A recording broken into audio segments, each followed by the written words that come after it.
Assalamualaikum warahmatullahi wabarakatuh. Bertemu kembali di mata kuliah Sistem Informasi bersama saya Isa Fakihudin Hanif.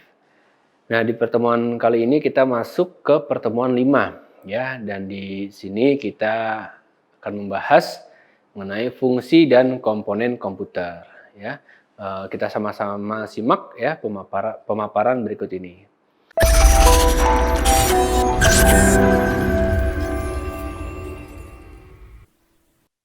Mungkin teman-teman sudah sering mendengar atau bahkan memang menjadi kebutuhan sehari-hari ya dalam pembahasan teknologi. Nah, di sini ada namanya prosesor ya.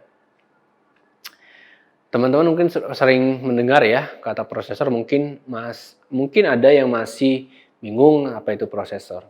Nah, secara singkat ya, prosesor ini dapat diartikan sebagai otaknya komputer ya. Dan prosesor pada umumnya sering juga disebut dengan CPU. Ya, CPU inilah yang mungkin teman-teman sudah punya juga ya CPU ini gitu. Nah, ini adalah suatu chip ya yang berupa IC atau integrated circuit yang mengontrol secara keseluruhan sistem komputer ya. Khususnya dalam menjalankan instruksi ya, mengelola atau pengolah dan digunakan sebagai pusat ya ataupun otak dari kegiatan komputer. Nah, inilah fungsi prosesor di sini menjadi inti dari terlaksananya alur komputer ya atau alur sistem, alur proses ya yang digunakan atau yang diberikan perintah oleh user atau manusia. Nah, seperti itu. Nah, di sini ada bagian prosesor. Ya, di bagian prosesor itu ada 3. Ada namanya arithmetic logical unit, ada control unit, dan ada memory unit. Nah, lalu di sampingnya itu ada fungsi prosesor. Apa saja sih fungsi prosesor itu? Ya, yang pertama itu yang menjalankan pemrosesan informasi pada komputer. Ya, jadi ketika ada perintah dari user atau dari manusia, dia akan menerima perintah itu lalu menjalankan pemrosesannya secara tersistem. Lalu mengintegrasikan keseluruhan komponen internal komputer agar dapat saling bekerja sama. Integrasi di sini berarti menghubungkan menghubungkan antar komponen, keseluruhan komponen dihubungkan dari RAM, hard disk, VGA, power supply ya, motherboard. Nah, itu diintegrasikan, dihubungkan ya, agar dapat saling bekerja sama. Dan yang ketiga adalah mengolah perhitungan algoritma dalam menjalankan perintah ya yang diberikan. Nah, itulah dia fungsi-fungsi dari prosesor. Nah, di sini ada namanya memori. Ya, atau bisa disebut sebagai memori fisik lah ya, ataupun memori internal yang adalah media yang menyimpan data atau informasi sementara pada komputer. Ya, jadi memori ini fungsi utamanya sebagai penyimpanan tentunya. Nah, di samping itu ada gambar-gambar beberapa model ya dari penyimpanan. Di atas itu ada RAM ya, di bawahnya itu seperti ada memori eksternal ya, yang mungkin kita gunakan ya saat ini gitu. Ada SD card ya, ada mini SD, MMC dan lain sebagainya.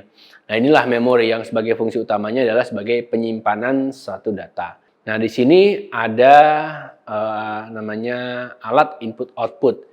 Ya, teman-teman sudah bisa melihat di sini ada bagan ya, ada di kiri itu ya ada namanya hardware ya, perangkat-perangkat input ya.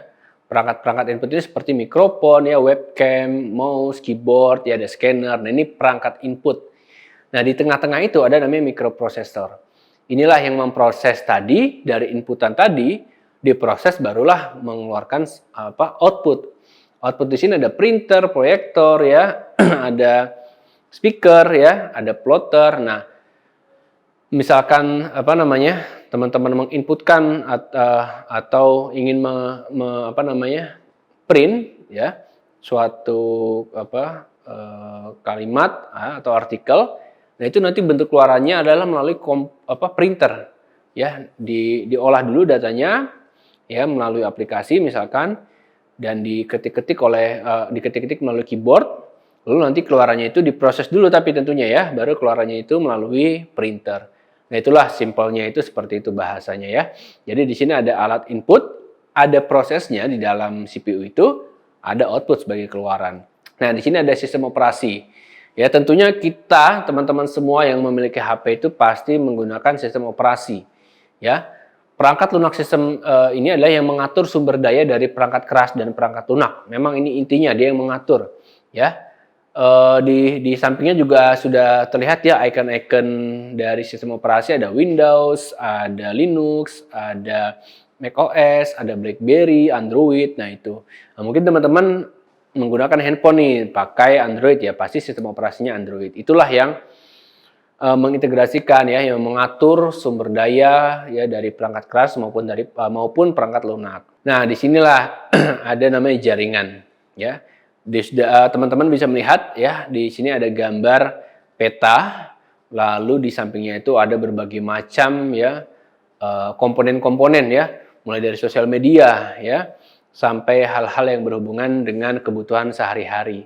Nah, jaringan inilah yang menghubungkan manusia-manusia, yang menghubungkan user yang saling berjauhan, ya dihubungkan melalui jaringan, ya. Dan sekarang sudah banyak sekali aspek-aspek kehidupan yang bisa disupport atau didukung oleh jaringan ini, ya. Dan di sebelahnya juga ada namanya peta, ya. Di situ ada laptop, ada modem ya, lalu ada internet, ada layar atau monitor. Nah, itulah kurang lebih bagaimana sistem itu bekerja. Memang jaringan di sini diperlukan ya sebagai sarana bagaimana suatu sistem itu berjalan.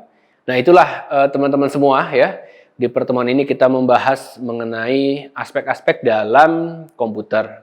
Ya, tadi kita sudah membahas mengenai sistem operasi ya. Lalu ini ada juga jaringan, ya lalu ada memori ya dan lain sebagainya. Baik, mudah-mudahan pertemuan ini bermanfaat ya. Jangan lupa selalu mencari sumber-sumber referensi valid lainnya mengenai mata kuliah sistem operasi. Saya cukupkan, terima kasih atas perhatiannya. Wassalamualaikum warahmatullahi wabarakatuh.